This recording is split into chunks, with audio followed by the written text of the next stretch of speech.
Hello, welcome back to my channel. This is DT DailyTech. Today I'll be showing you how to factory reset your Lenovo Tab 4. First, make sure that the tablet is turned off. Locate the power button, volume up and down. Once it's powered off, press and hold both keys. Tab the power button and the volume up. Hold the volume up.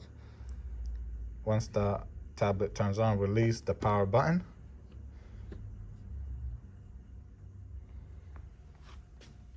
Continue holding the volume up.